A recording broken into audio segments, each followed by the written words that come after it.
இன்னைக்கு நம்ம MR village குக்கிங்கில் சோயா 65 எப்படி செய்யலான்னு பார்க்கலாம்.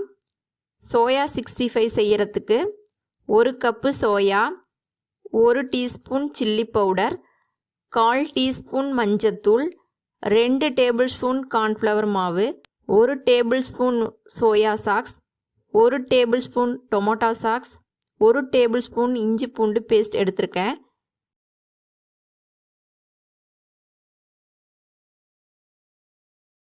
இப்போ நாம் கொஞ்சமாக தண்ணி எடுத்து நல்லா கொதிக்க வச்சுக்கலாம். தண்ணி நல்லா கொதிச்சிருச்சு. இப்போ நம்ம எடுத்து வச்சுருக்க 1 கப்பு சோயாவை சேர்த்துக்கலாம். இதில் கொஞ்சமாக உப்பு சேர்த்து கலந்துக்கலாம்.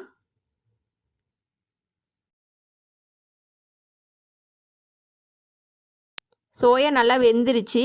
இப்போ இதை நம்ம வெளியே எடுத்துக்கலாம்.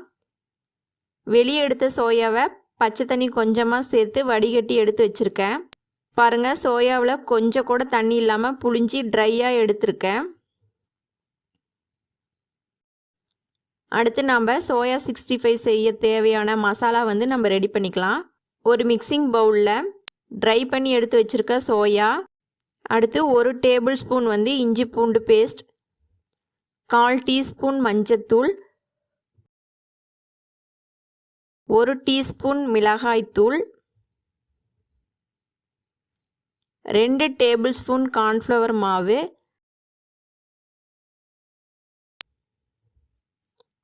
1 டேபிள் ஸ்பூன் டொமேட்டோ சாக்ஸ்,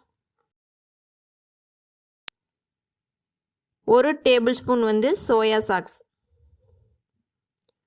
தேவையான அளவு உப்பு சேர்த்து நல்லா மிக்ஸ் பண்ணிக்கலாம்.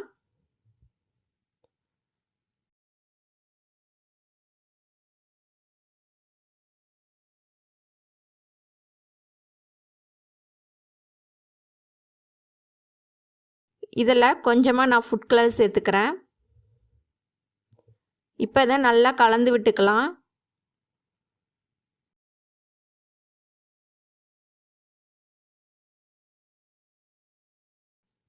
இப்போ கடாயில் பொரிக்க தேவையான அளவு ஆயில் சேர்த்து எண்ணெய் நல்லா சூடான பிறகு எடுத்து வச்சுருக்க சோயாவை கொஞ்சம் கொஞ்சமாக சேர்த்து பொரிச்சிக்கலாம்.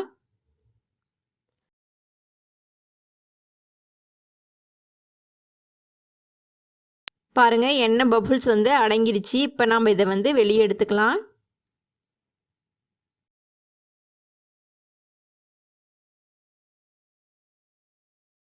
இதே மாதிரி மீதி இருக்கிற சோயாவை நம்ம பொரிச்சு எடுத்துக்கலாம்.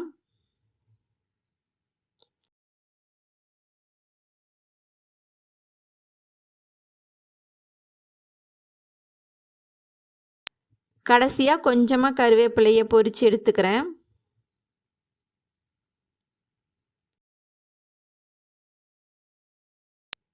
இப்போ பொரிச்சு எடுத்த கருவேப்பிலையை சோயா 65ல் சேர்த்துக்கலாம். இதில் கட் பண்ணி வச்சுருக்கிற ஆனியனையும் சேர்த்துக்கலாம்.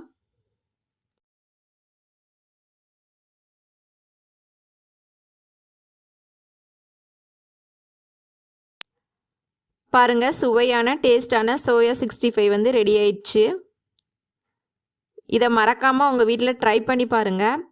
இந்த வீடியோ பிடிச்சிருந்துச்சுன்னா லைக் பண்ணுங்கள், ஷேர் பண்ணுங்கள். இந்த வீடியோ பற்றின கருத்துக்களை கமெண்ட் பாக்ஸில் தெரிவிங்க.